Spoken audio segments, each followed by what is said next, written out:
for this debate last night.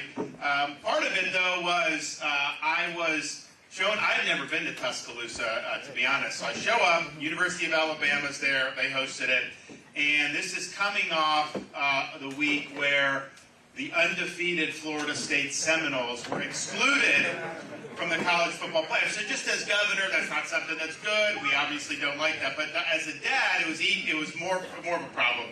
Because a couple weeks ago, my kids, first grade, kindergarten, and pre-K, they like following Florida State football. And Florida State was undefeated. They had University of Florida, then they had the ACC championship game, Louisville. And at that time, there were 4 undefeated teams. It was, of course, Georgia, Michigan, Ohio State, Washington, or no, 5 in that. But one of Ohio State and Michigan was going to lose because they played each other. So basically, if Florida State went out, they'd be one of 4, at worst, one of 4 undefeated teams. So I told my kids, I said, guys, if they just win the next 2 games, they are going to the playoffs because they'll be undefeated in conference championship. Didn't quite work out that way. There's 2 one-loss teams that got in, and so the kids are bugging me. Daddy, you said they were going to the playoffs. What happened? I don't have a very good answer for them yet, but going to Tuscaloosa, a lot of the fans there were like telling me, hey, we're sorry what happened, because they go to the playoffs every year, so it's not a big deal for Alabama. It's a big deal for Florida. We used to be we were the top of the heap in college football between Miami, FSU, and Florida State, and that hasn't been true in the last 10 years. So this is kind of the first shot that we've had to get back up there as a state. I set aside, we just did our budget for the state the other day, and first of all, we have record tax cuts, reducing spending, paying down record debt, and still doing things for education and transportation and infrastructure. It can be done, guys. We're showing how it's done in Florida. You can do it right. But I put aside a small amount of money for litigation costs if Florida State feels that they have some type of risk. Of course, they're not going to be able to change who's playing in the game, but that decision cost the university a lot of money. I mean, like a lot. So, you win, you control your destiny. It is what it is. But it's good to be back up here. We're excited about coming off the debate. I've come off 2 debates. I had the Gavin Newsom debate last week. And I think that got 5 or 6 million viewers with the Gavin Newsom debate. I don't know how much it got last night, but probably not as much as we got that. Some people ask me, like, well, why would you debate Newsom? Like, you're in the primary. Well, first of all, they may not run Biden. A lot of Democrats want to remove Biden, so we've got to be ready for kind of who, and he's kind of their rising star that they would potentially go. So I thought it was important that the American people could see what they'd have in store for. And I think what they saw with him was not something that they were very excited about, because they have a radical agenda in California. Second thing is what California does is really what the National Democrat Party wants to do in Washington. So they're probably about 5 years ahead of where the Biden administration is. So if it's Biden, Harris, whoever it is, you can look to California to see what would end up happening. And so we thought that was important. And then I also knew I was going to have the Tuscaloosa debate coming up, and I needed practice debating somebody who was almost as liberal as Nikki Haley. So Gavin's been in, and it was good. But in all seriousness, if you look at that debate stage, you have one conservative candidate running in this race, and that is me at this point. That's just the reality. When we can't even as Republicans agree that it's wrong to chop off the private parts of a 14-year-old kid, what is going on in this party that we can't just have everyone say that's wrong? You can't get a tattoo. You can't order a mixed drink when you're 14, but somehow you can get this irreversible surgery, which is causing huge problems. So in Florida, we stood up against that. We said it's wrong. But the idea that somehow that's the parents' choice, parents do not have the right to abuse their kids, okay?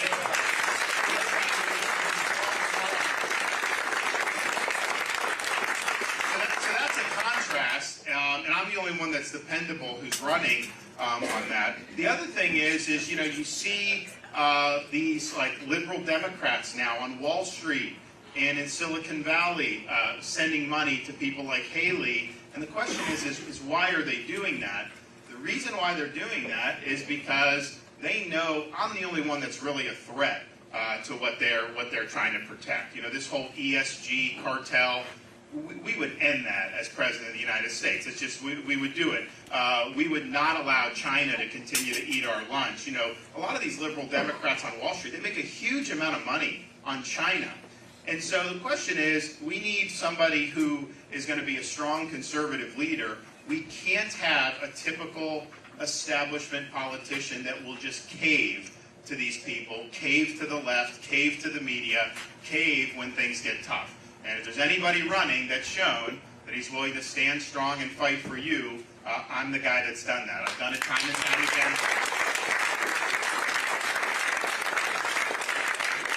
And that's the thing. You look at what is afflicting this country, the people that are responsible for afflicting this country with all these problems, and then you say, okay, well, who has a record of actually beating the people who are doing this to our country? And I'm the one that's actually beat these people. Yes, we beat Newsom last week in the debate and showed the difference. We beat the teachers union in Florida by doing universal school choice. We beat George Soros in Florida by ousting 2 radical progressive prosecutors who weren't willing to enforce the law. We beat the Democratic Party in Florida by enacting election integrity. That's some of the best election integrity measures anywhere in the country. We beat Fauci on COVID. So on issue after issue,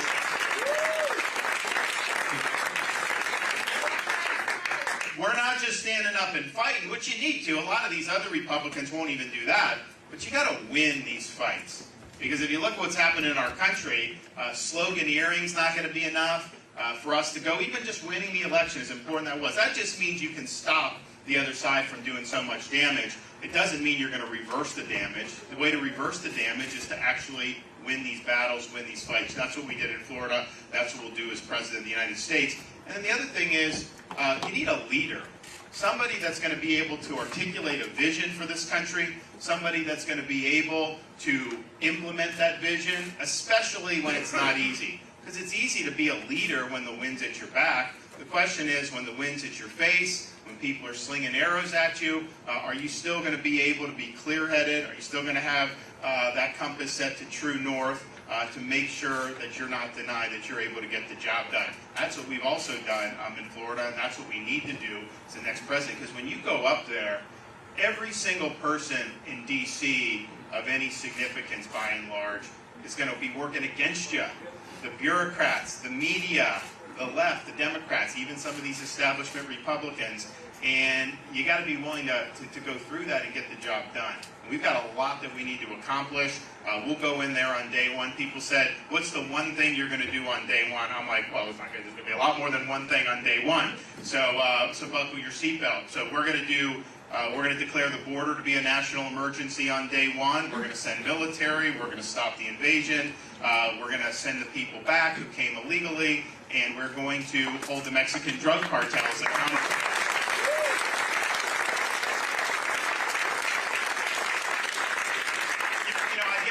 Because the media, they will always be like, oh my gosh, you can't hold the drug cartels. Like, how are you going to do that? So we're going to declare them to be a foreign terrorist organization or some similar label that would separate them from just being a normal criminal. And we will authorize the use of deadly military force. Now what they say is, well, how do you know? Yeah, no, we need to. They'll say, well, someone's coming across, if they're trying to break into the country, you know, how do you know if they're cartel? How do you not know? How do you know if it's this or that? And I said, this is stuff that we do every day. I mean, a police officer who's in your community may use deadly force in certain situations, and it depends on the situation. They can do it if just someone's innocent walking down the street, but if someone is threatening someone else, then they may be able to do it. In the military, you know, I told the story about being in Iraq when I was in Iraq. You don't know who on the face of it was hostile or not, because the enemy didn't wear uniforms. You see some guy coming up in a man dress. You don't know if they have an IED strapped around their waist or if they're just a normal civilian. And so you have to make judgments based on facts and circumstances, based on if there's hostile action, hostile intent. And if you can identify somebody who is that, then you're able to engage. So we do this all the time. It isn't like this is anything crazy. We go, oh my gosh, how could you possibly do it? And the thing is we not only have a right to do it, as president, you have a responsibility to do it, because they are invading this country, they are killing our people. I've met so many angel moms, angel dads who have lost kids, a lot of times high school, college, mid-20s, to fentanyl. And a lot of times it wasn't because they were trying to use fentanyl. They thought they were taking a pill. It happens to be laced with fentanyl, and it's effectively poisoning them to death. And this is happening in every community around this country. We're losing people by the tens of thousands. I told a story last night. We had in Florida, an 18-month-old baby was crawling on the carpet of an Airbnb rental. And there happened to be just residue from fentanyl in the carpet. And the baby died just from the fentanyl residue. So how is this acceptable in the United States? So if someone's invading your country and killing your people, you are derelict in the performance of your duty if you don't do everything in your power to stop the killing and stop the invasion. And so we're going to do that, and you're going to see big, big changes. The other thing we'll do on day one, we're going to open up all energy for production, domestic energy production. We need to lower the gas prices. We need to lower your gas prices. We need to lower energy costs. We need to increase jobs. We need to do more exporting to friendly countries, because we should never have to beg Saudi or Venezuela or anybody for energy. We have enough here in the United States where, if you just look at the Marcellus Shale, the Permian Basin, Bakken, you look at some of the stuff we have in Alaska, that's centuries worth of energy. And we can export to all these friendly countries so they don't have to get it from Russia or Iran or anybody else. So it's a no-brainer there. So that'll be day one, reversing the Green New Deal that Biden wants to do. You know, I'm debating Newsom the other day. And so again, California's like 5 years ahead of where Biden's going on all this stuff. So California, I think it was sometime last year, they have now a regulation, and at some point in the relatively near future, you will not be able to buy a new car in California unless it's electric. And first of all, that's ridiculous. I mean, one, it's too expensive for most people. Second, most people don't want that. They want to have a normal car. And so what's going to end up happening if that happens, and Biden wants to do this nationwide, just a little few years after California.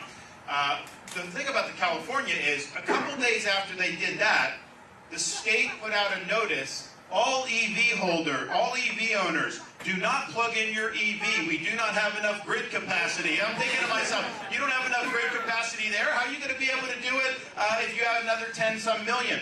And that's what Biden wants too. He wants to force all new cars to be EV, or a massive percentage of them. The problem with that will bankrupt the automobile industry. It's bad for places like Iowa with the liquid fuels, because people will move away from that or be forced to move away from that. And ultimately, it's something that our nationwide grid cannot handle tens of millions of new electric vehicles. And you got to get the energy from somewhere. And what they want to do is they want to say that to power the electric grid, we're going to force you into behaviors that are going to require you to consume more energy off the grid, away from your gas tank, away from all that, while at the same time they're going to kneecap the energy, the reliable energy that goes to power the grid. So they're going to make you do more solar, more wind, which is not reliable energy, and you are going to see rolling blackouts in this country just like they do in the state of California. So we are going to reverse all of those EV mandates, all the Green New Deal mandates, and we're going to have reliable, cheap energy for everybody in this country.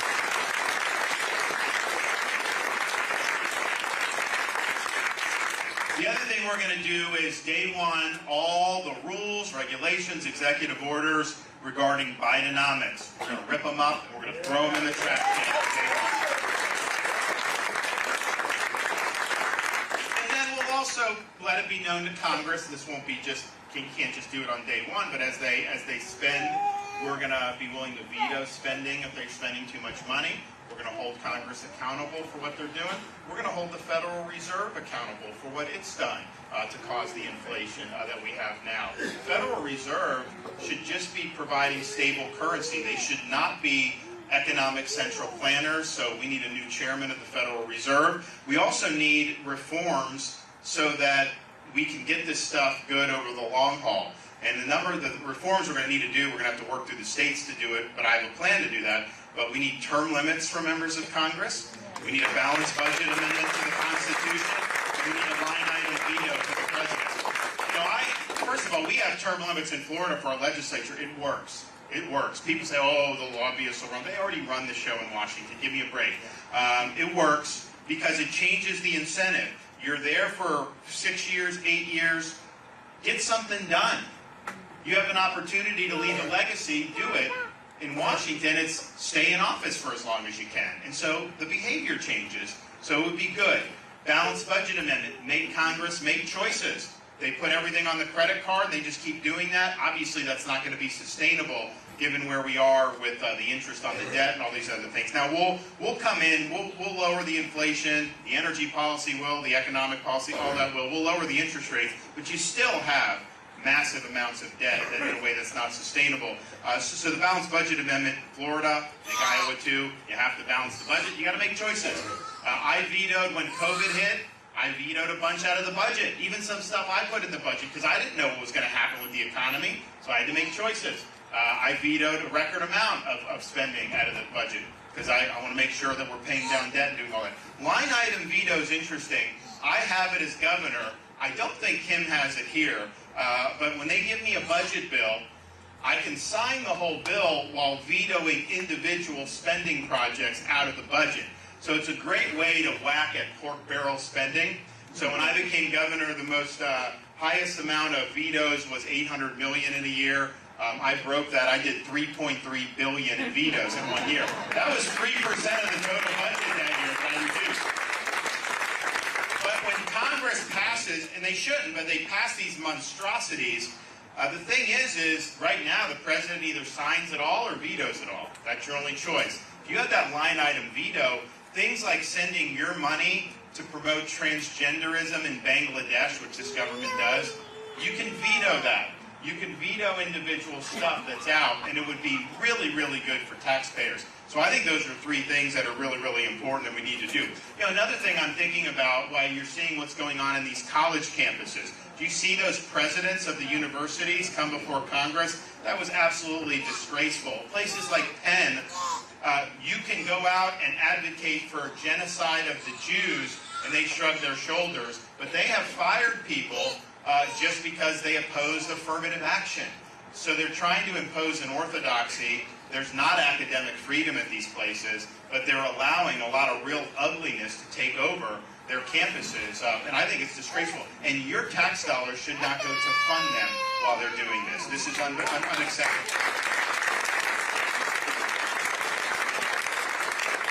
But you know, in Florida, so I'm one of the only ones in the whole Republican Party that's ever done anything about higher education and academia. So now in Florida, all tenured professors must undergo review every 5 years and can be let go for poor performance. So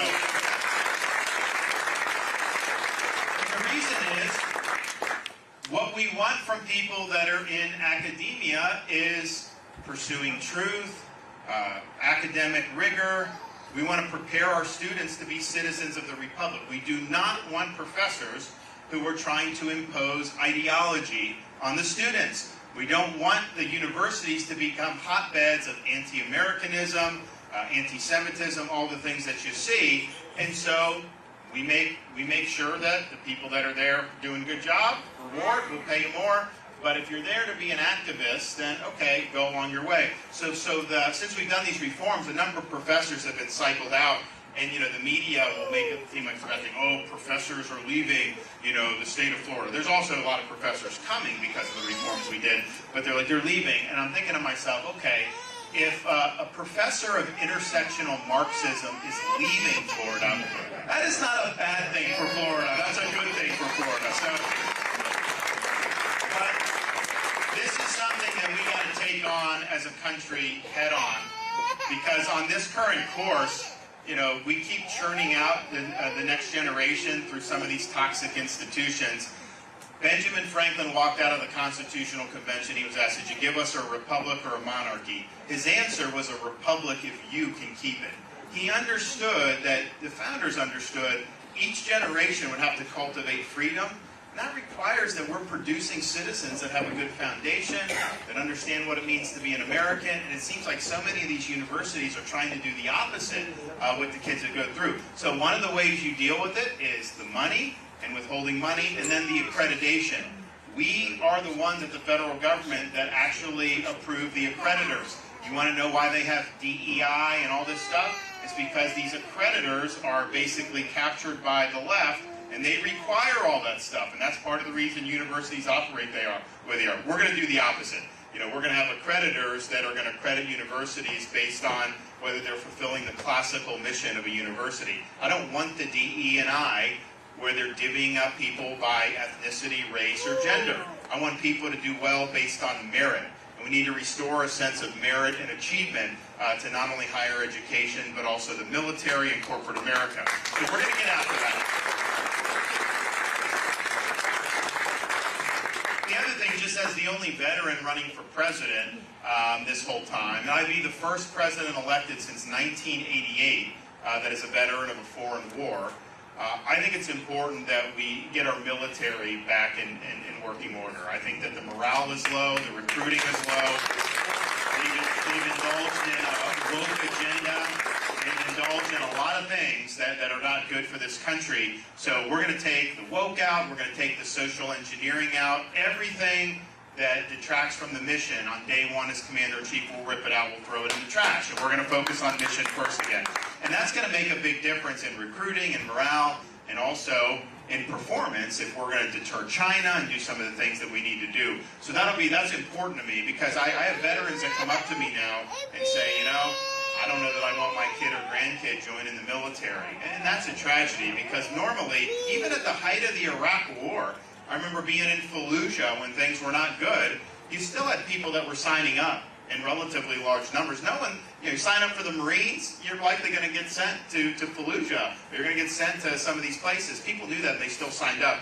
Now it's very low, and I think it's because people want to be a part of something. You know, when you join the military, you're writing a check payable to the United States of America for an amount up to and including your life. You don't know where they're going to send you. You don't know what contingencies are going to happen. But your life is in the hands of civilian leaders, military leaders.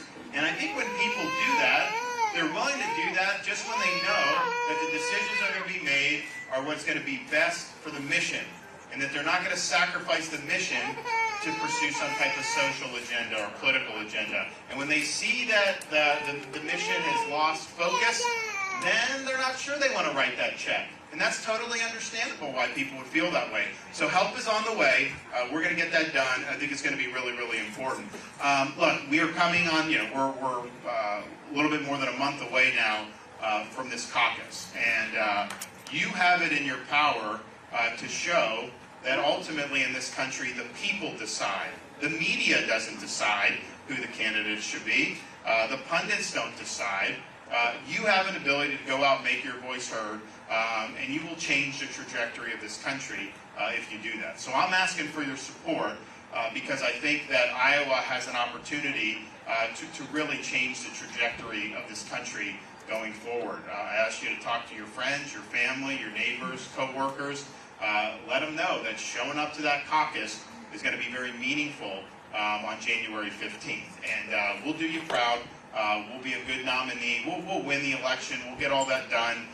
But more importantly than that, we'll be a president that is focused on your issues. I don't got any of my issues I'm worried about. I'm worried about your issues, your family, and this country's future. And you'll get somebody that's very focused on the mission, somebody that's very disciplined in how he conducts himself. And the result is we are going to get all of this stuff done. We're going to deliver big results for this country.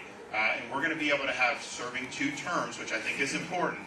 We're going to be able to have a run of 8 years that is going to be as significant as anything a Republican president's done in our lifetime. It's teed up for this because the public wants a change. There's so much low-hanging fruit to go after in Washington to be able to reform this government, bring it back in line with the Constitution. You know, we did the thing they asked to name presidents that you would look for inspiration, and they named Reagan, Washington, and Lincoln before it got to me, which, you know, all three of those I would certainly look for. But I didn't want to repeat that, so I said Calvin Coolidge. And some people were like, what?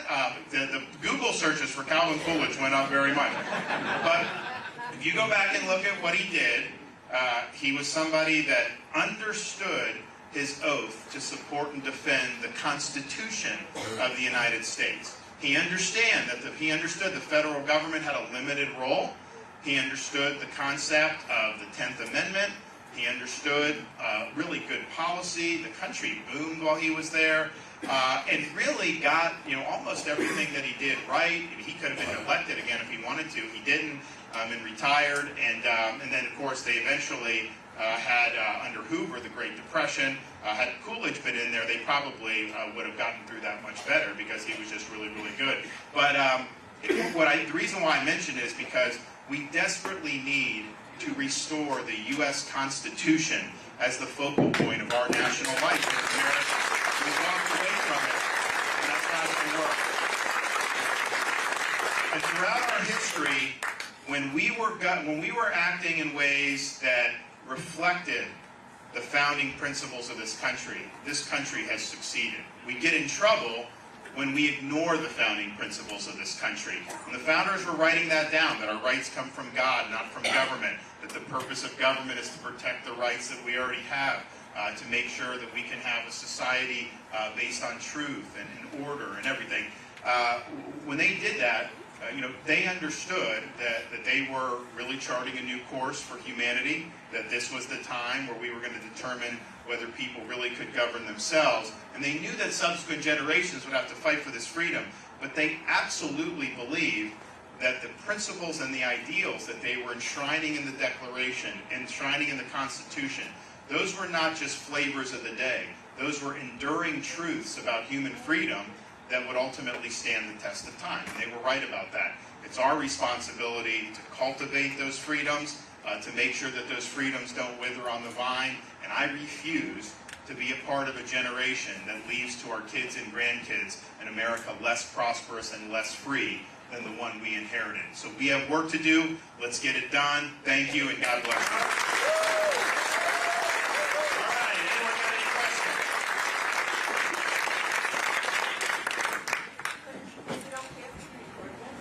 I'd rather you just speak from the heart, but you do it. My heart has been early childhood education for 46 years. I volunteer with Sacred Children Action Network, and I try to attend all candidates meetings because we hear K through 12, we hear college, but birth through 5 is when the brain develops the most. And a lot of children, especially here in Florida, don't have quality childhood that we need. That means parents can work. That affects the workforce.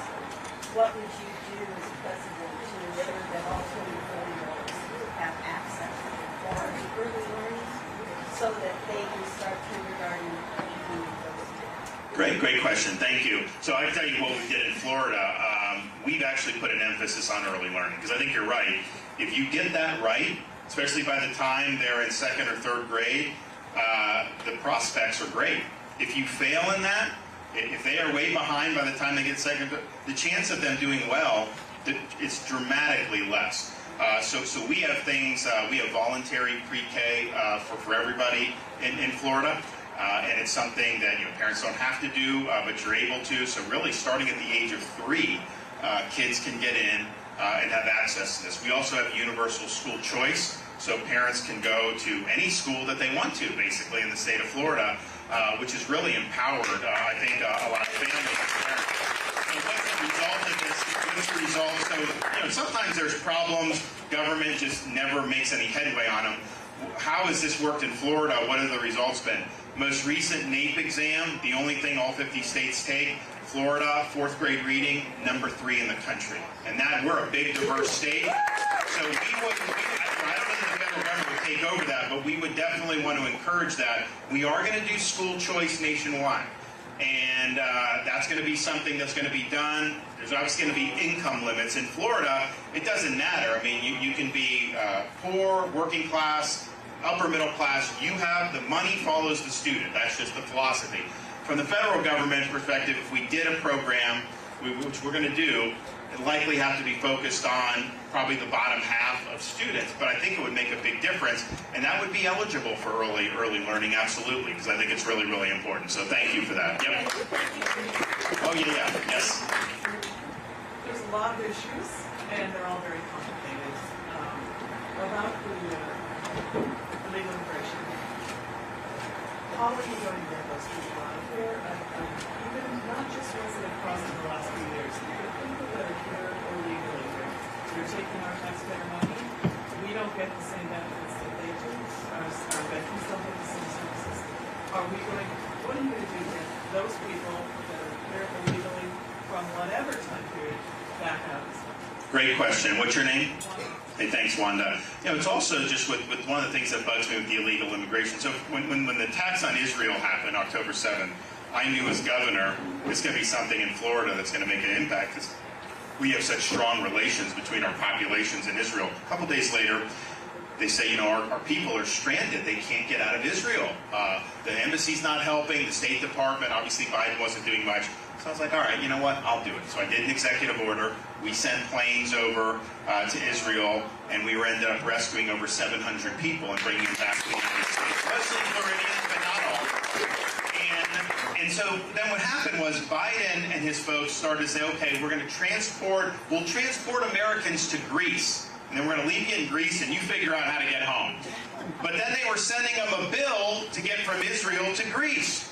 And I thought to myself, if you come across this border illegally, they will fly you to Seattle, to New York, free of charge. They'll put you in hotels, free of charge if you're an illegal alien. Yet, an American citizen leaving a war zone is somehow sent a bill. So some of this is just, you treat your own people better than you treat illegal aliens. You have to do that. I mean, that's just the bottom line.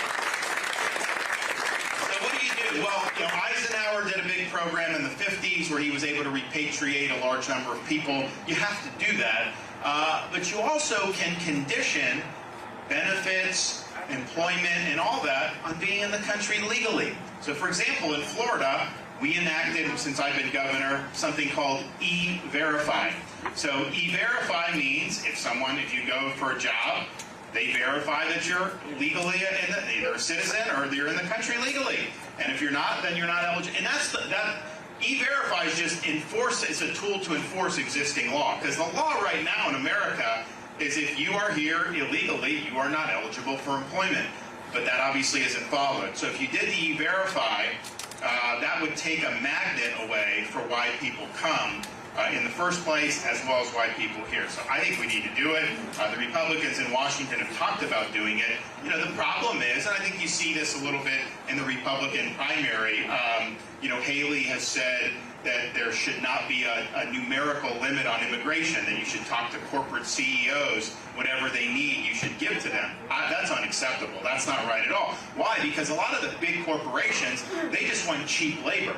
So they will take people from India, let's say, put them in IT positions at lower prices than what Americans would work for, and then the American workers don't get the job. How is that good for this country? It's not. So you cannot say no limits, and you cannot subcontract out. And that's just with legal immigration. Obviously, a lot of the big companies also like the illegal immigration. You want to know why the border's been a problem for so long? Democrats see the people coming illegally as potential voters, and big corporations see them for cheap labor. That's the two reasons. So those are the two forces. I think people know when I get to the White House, those forces aren't going to stand a chance, because we're going to deal with this problem once and for all. But I think removing the benefits is a really, really big deal, because people work illegally, they send remittances back. Incidentally, I remember 2016 campaign, the most famous promise, we're going to build the wall and have Mexico pay for it. And people, the media used to get all on trouble. You're not going to have Mexico pay. How are you going to do it? He's like, we're going to do it, we're going to do it, we're going to do it. And And I thought he would actually do it. Not that Mexico was just going to give money, and he didn't do it, but the way you do it, and what we'll do, any foreign worker, well, actually any worker that sends money overseas in these remittances, we're going to charge a fee for every remittance. We'll raise billions and billions of dollars, and we'll put it towards building the border wall. That is Mexico paying for it, and Central America and others. So we're going to do all that. We're also going to do one more. We're going after these sanctuary cities, and we're going after the sanctuary states. We're going to take money from them. We're not going to let this happen. You know, I'm up there with Gavin Newsom. He has a sanctuary state. He's got millions of illegal aliens in his state because he will actually take California tax dollars and he will give benefits, health insurance, all these things to illegal aliens in his state. Well, of course you're going to be a magnet for that. I mean, give me a break. It's terrible, terrible policy. Yes, sir. Nice to see a fellow Iraq vet. Oh, good. What service were you? I was Air Force. Okay, what part were you in? I was with Balad in 2007. Okay, yeah. Yeah, Balad had the movie theater, right? Yeah. Yeah. And mortars. Yes. Do you have a plan for reforming the intelligence community in the same manner as the military that you talked about? I'm a refugee from the intelligence community. I saw it from the inside often. And if you don't, I have some ideas I would love to hear. So the answer is yes, but I would always want more ideas, so please pass them along because it needs to be done. I mean, there's just no question. And the President has broad authority to be able to reform that, so it's you just have to go in and do it. But I think, you know, when I was back in 2007, for example, when I was in Iraq, same time you were, you know, I wasn't like overtly political, but I was conservative. The federal government, you know, I did not like the IRS, Department of Education, the typical, but I liked the DOD at that time, FBI, Intel, all that. And then as I got out of military, as the years went on, particularly when Trump became president, things like the Russia collusion hoax, and I saw how people in federal law enforcement and the intelligence community were involved with that. You know, that shattered my faith in those agencies, and I think it's been a downward spiral ever since. The politicization of federal law enforcement and intel is going to be a disaster for this country if we don't reverse it. So yes, we're going to take it on. We'd love to have any of your ideas, but it absolutely needs to be done. Yes. Yeah, Facebook is tremendous all over the world. And Rana has a lot of ads attacking you. I was wondering when we're going to see responses. Yeah, I don't know. I don't do Facebook, so I'll have to ask my guys kind of what we're doing in that respect. I don't know. You know, the interesting thing is like her attacks on me, even liberal media said they're bogus. Now, normally with me, if I say the sky's blue, they will say, oh, you know, they'll go nuts, right? But even that, they are acknowledging what she says is just nonsense. But I think the thing is it shows that we have a very good record. I don't have a lot to attack. You know, people attack, you know, some of these tangential things. That should give you confidence to know I must be someone that's put my money where my mouth is. I must be somebody that does what I say, because if not, if I had a lot of stuff, they'd be going after it. When they're trying to do this stuff that's more indirect, I mean, it's just that. And you saw a little bit on the debate stage the other night.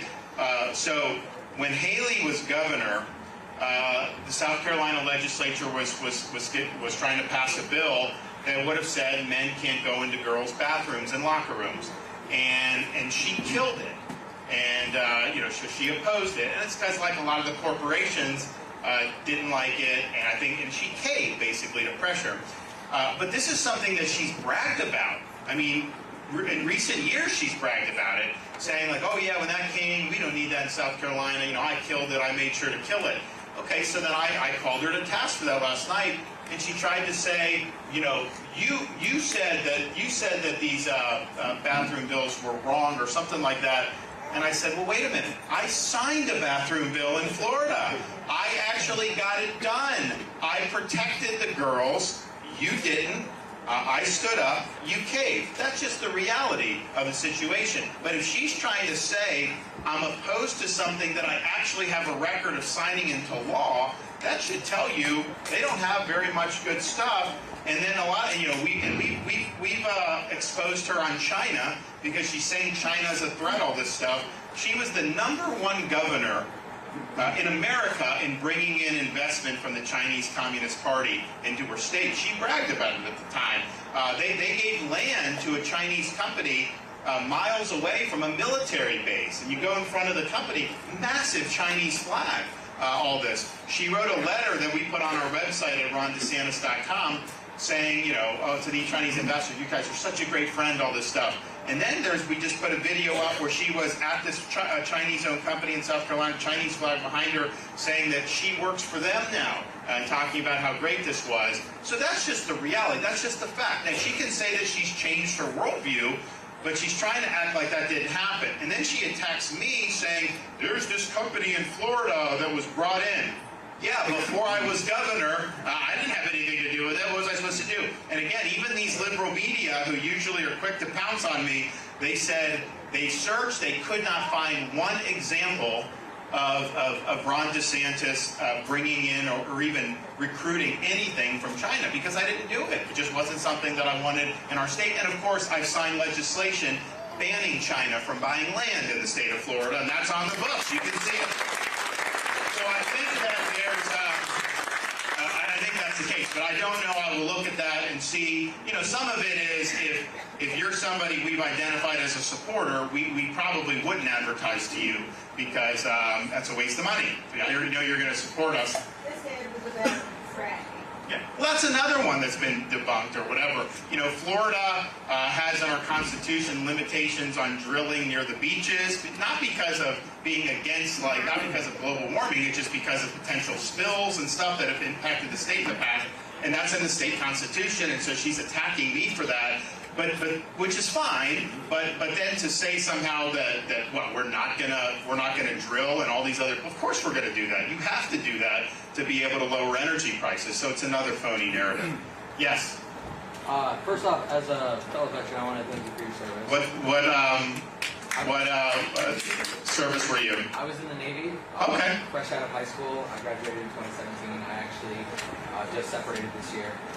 One of the things I heard about most was these scary stories of the VA. As president, what would you do to help improve the quality of care veterans are receiving? Well, it's a great question. I think that the VA, part of the problem with the VA is it's just a massive bureaucracy. And there's limits to how well a massive bureaucracy can work. So we are going to do accountability. We're going to fire people who aren't doing a good job from the vets. We're going to do stuff. But we got to do more than that. We can't put all our eggs in that basket. So we're going to do so. My wife was out here. She doesn't talk about herself, but she's done a lot of great stuff in Florida. One of the things she did is she pioneered this example, and Kim is working on it to bring it to Iowa, called the Care Portal. So we started it with welfare benefits. So you have somebody to go in, instead of just getting a check and then coming back for a check, they go in, they have needs, they put it into this care portal, and this portal is connected to churches, to charities, to businesses, to individual volunteers. So something goes up, hey, we have a single mother with two 6-month-old twins. She just got evicted from her apartment. You know what happens? There'll be a church that shows up to help her.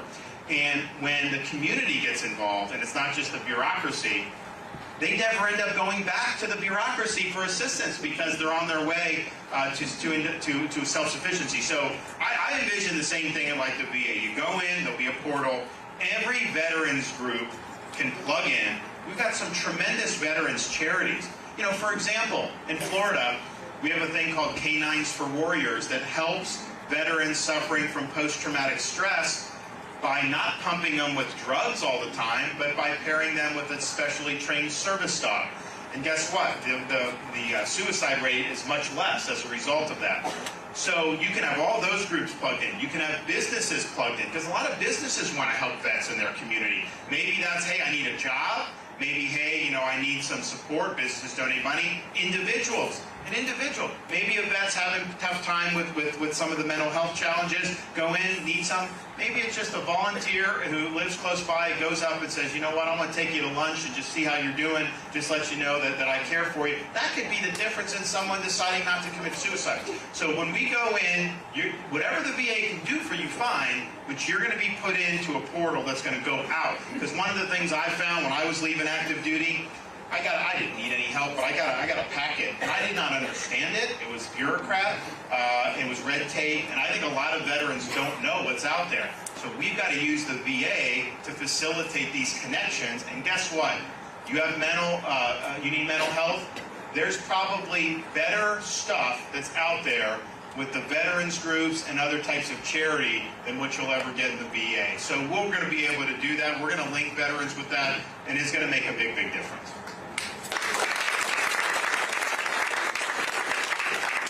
What's your plan for those of us who have like Social Security or things like that we need to have? Because I don't know, we don't have enough money back to have it. But I guess I'd like to hear what your thoughts are. For Social Security benefits?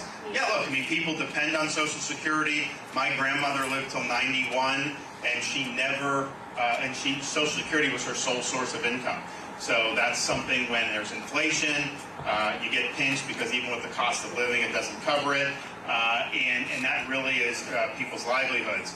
As governor of Florida, I have a little bit of experience dealing with people on Social Security because we've got millions. So I understand that. So I think people that are on benefits, we're going to make sure that they get their benefits. We know it's important. As we look forward to future generations, we'll work with Congress to see what we need to do to strengthen the program. But certainly for people that are on benefits now, that's something that you can depend on.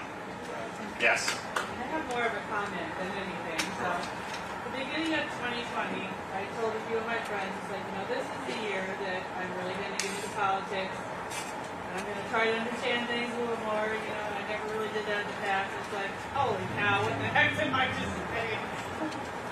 It's been a crazy ride since then. Yeah, look, I think that if you think about this century, there's been three major events. 9/11 and the wars that followed one, the market crash and Great Recession 2, and then COVID, which was 3. And I would say of all of them, COVID probably had the most far-ranging impact because virtually everyone was impacted in one way or another. And I mentioned this a little bit in the debate last night. The federal government got almost everything wrong with COVID. Fauci was wrong. CDC was wrong. Both administrations, Trump and Biden, were wrong about what they did. The states that fought back against that, Florida, Iowa, Georgia, a handful of others, we were right about that. And it was interesting because I'm debating Gavin Newsom the other night, and he had the longest school closures in the country. People were fleeing his lockdowns to come to Florida, and he tried to reinvent himself as being a free state and not having indulged in this. That shows you we won the debate because they will not admit that what they did was destructive.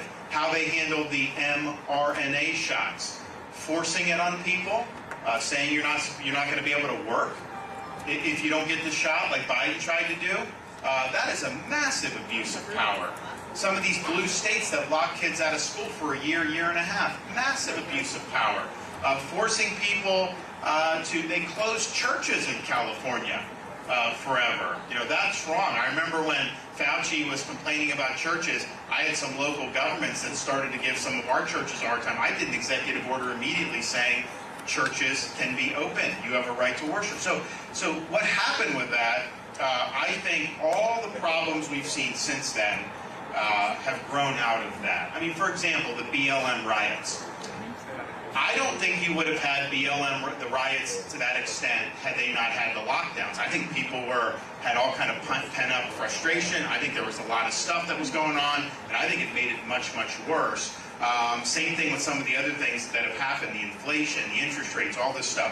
So it all goes back to that. So the question is, okay, all that happened. Nobody's been held accountable And are we just going to forget that it happened and just kind of move on with no accountability? If we do that, they're going to do it again in the future. So I'm going to bring a reckoning for this when I'm president. I'm the only one that will do this. I'm going to bring a reckoning to all these agencies, all these people, because this can never happen to our country ever again.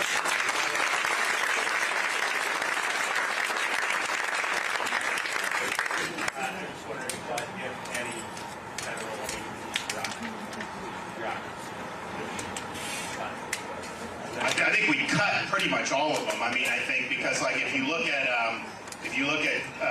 DOD, for example, like I am going to do more for military. We need more naval, all that. But I think that civilian DOD is way too much. I think you can cut that in half. What could you eliminate outright? Well, Congress would have to pass the law to send it to me, but I would certainly sign legislation eliminating education, eliminating commerce, eliminating energy, eliminating IRS. I mean, these are bad agencies.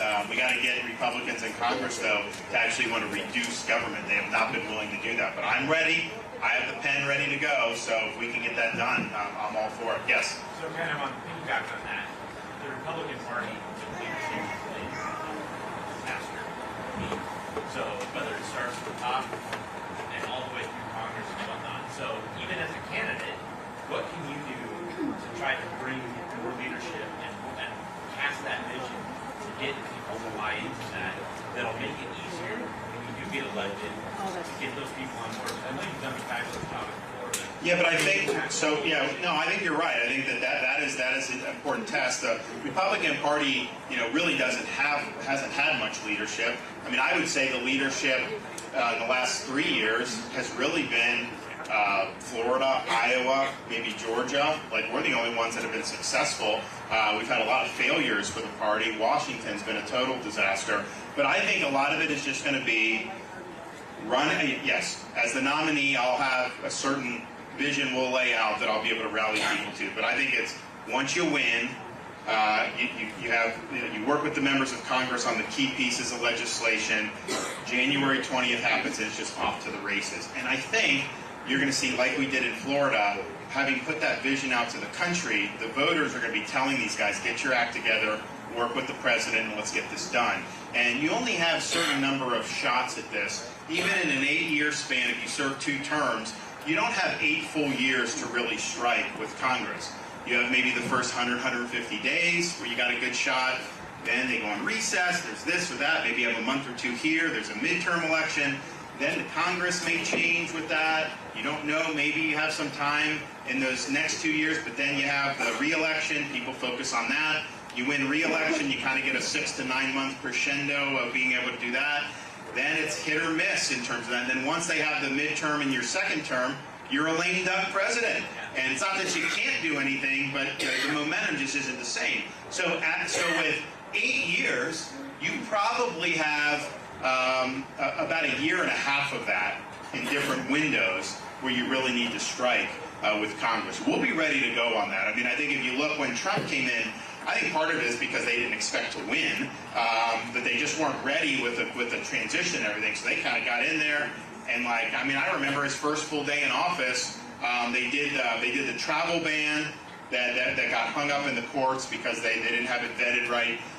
And then you had Trump was arguing with the press about the crowd size at his inauguration and all this other stuff. And it's like, and they just didn't have good momentum. You got to have that momentum day after day after day. That's how you build, and that's how you get good outcomes. So we'll be ready. And some of it's the normal legislation. A lot of it's appointments. Some of it's executive orders. But it's also what can you do with the Senate with 50 votes through the reconciliation process. That's how Biden got his whole agenda through. He had 50 senators his first 2 years. He did more than any Republican since Reagan, probably. Now, it's not good stuff, but they jammed so much stuff into that. It's had huge impacts for the worse for our country, but it's been really, really, this has been major stuff with 50 senators. So we've got to do the opposite. We can take this stuff out, of course, but we've got to use that. We'll have more than 50 senators, but we're not going to have 60 Republicans. So you got to know how to do that. So we're thinking through all these. There's nothing that I say on the campaign trail and on the debate stage that I haven't thought through about how can we actually get it done. Because I'm sick of saying one of the things I mentioned about the former president, with respect, if you listen to what he says now, he was saying almost the same thing in 2016. We can't have a situation where you're campaigning all these things 4 years and you don't deliver on the swamp, on the wall, and all this stuff. This is our chance to get it done. We can't miss this opportunity, and so I'm the one that'll be focused and disciplined enough to bring it all to fruition. All right.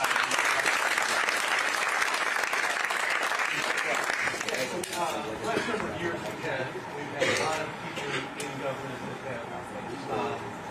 that have flaunted the law, committing crimes, mostly with insider trading, the whole thing with Hunter and Joe, and the Department of Justice declines to prosecute.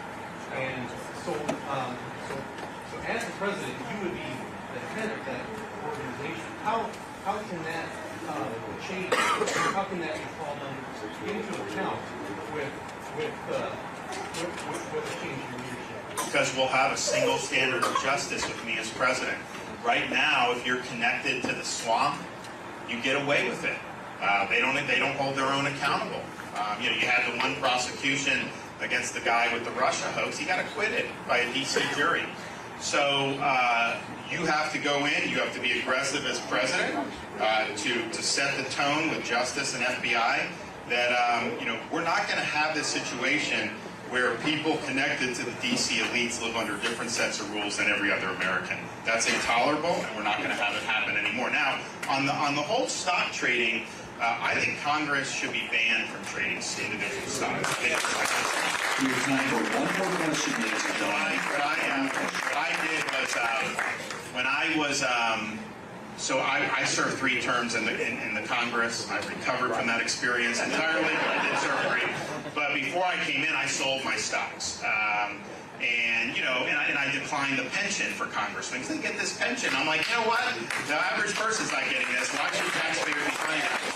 You have a 401k, so I paid into the 401k. That's fine. And so those were the stocks we had. But I did not do any trades while I was there. And not because I would have done it to benefit me, but I didn't want to be in a situation where someone said, oh, he voted this way on some obscure bill, and then he did this or did that. So I just didn't do it. But a lot of these guys, they're making a fortune of this stuff.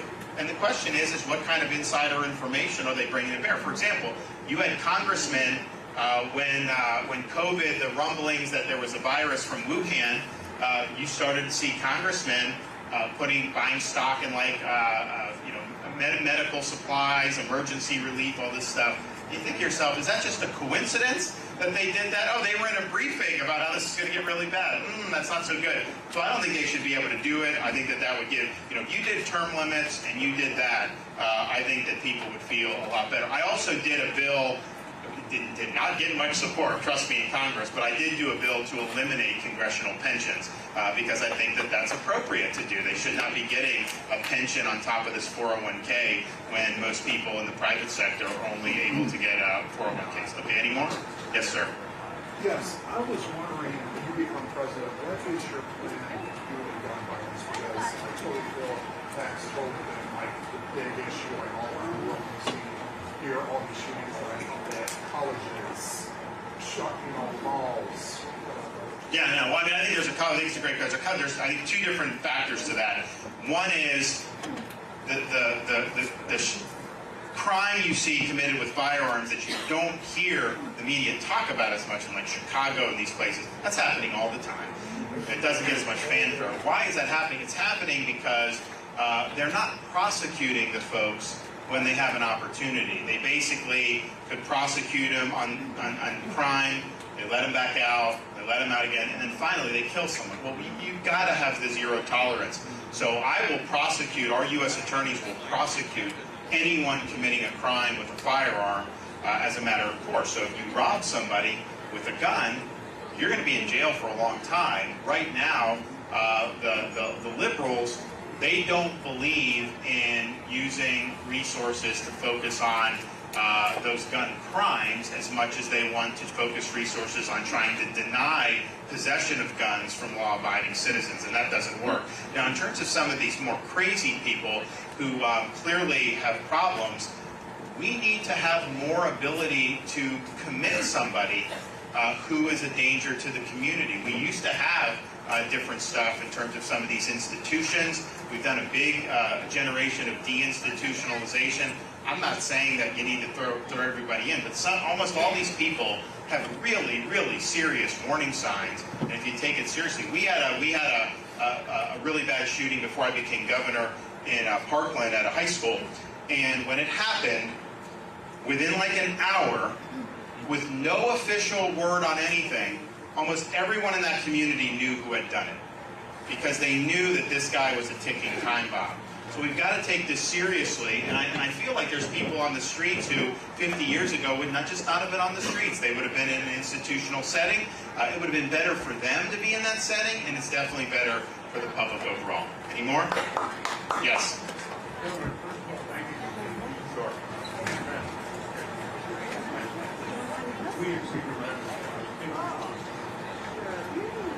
We're going to leave here, many of us, go to the grocery store and be shocked. Well, it goes back to the overall inflation problem. I mean, Washington has driven your prices up with borrowing, spending, and printing money. We're going to do the opposite.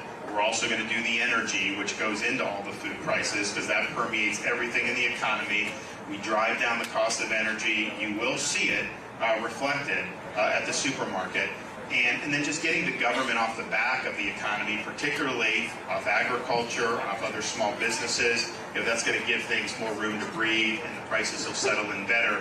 I do fear, though, that there's so much kind of static out there that Biden could plunge this country into a pretty deep recession. I think a hard landing is very possible. I hope that's not true, but I think it's possible. If there is a real sharp downturn within the next year, I do think that inflation just does let up when that happens. And that's not the way you want to cure it, but you will definitely see, I think, the economy change if that's the case. The elites say soft landing, soft landing, soft landing, and here's all I say about that. Without even thinking about the underlying dynamics, these elites are almost always wrong, right? So if they're saying soft landing, to me, I would prepare for something a little bit more difficult to deal with. But we will stop the policies that have caused the prices to go up.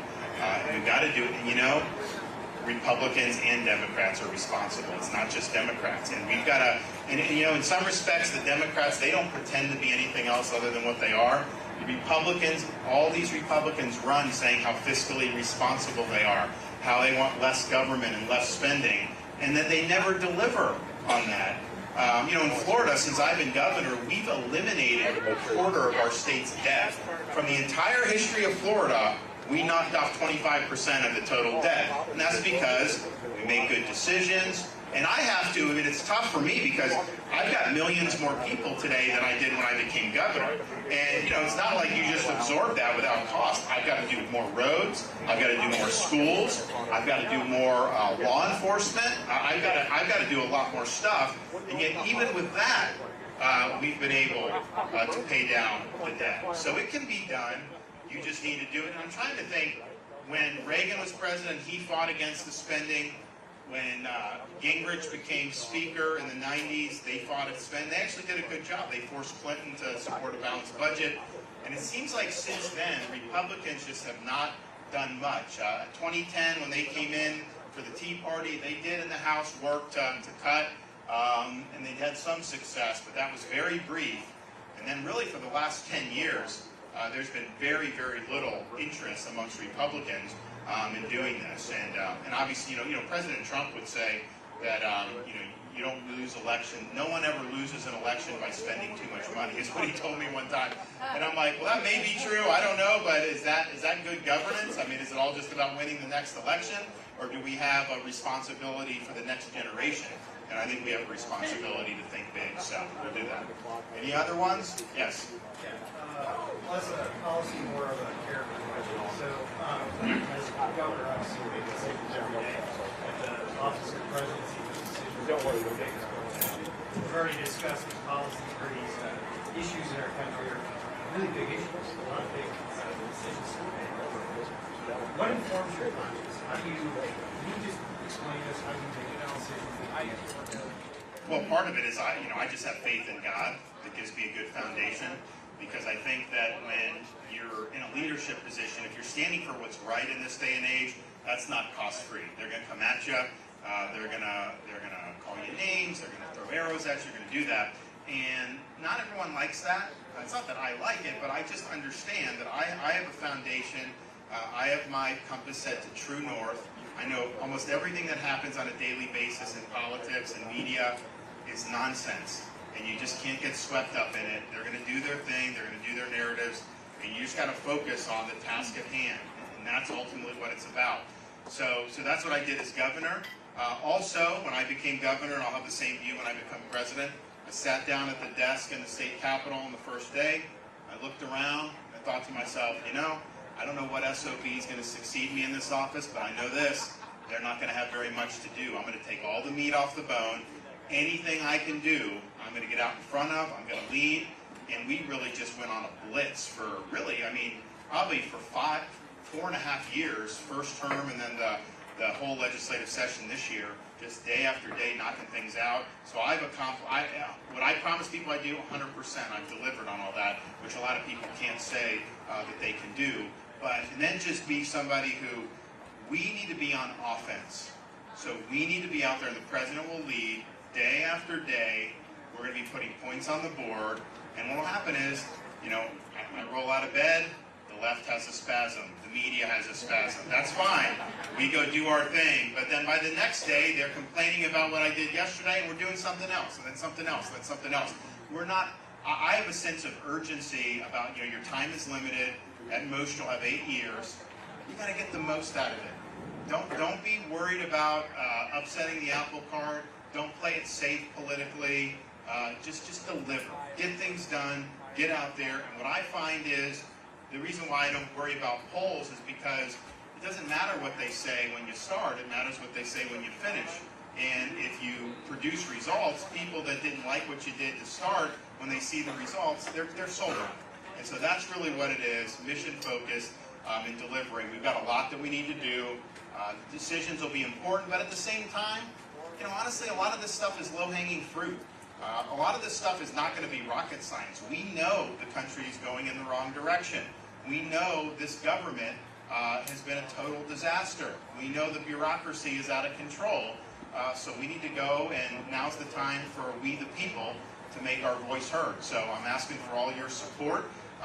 We will do you proud. So when you go to the grocery store, when you're stunned by the cost of everything, you start talking to someone next. Let them know you came and saw me. Ask them to come caucus for me. Talk to your friends. Talk to everybody. We are going to get this done here in Iowa with your help. So let's do it. Thank you all. God bless.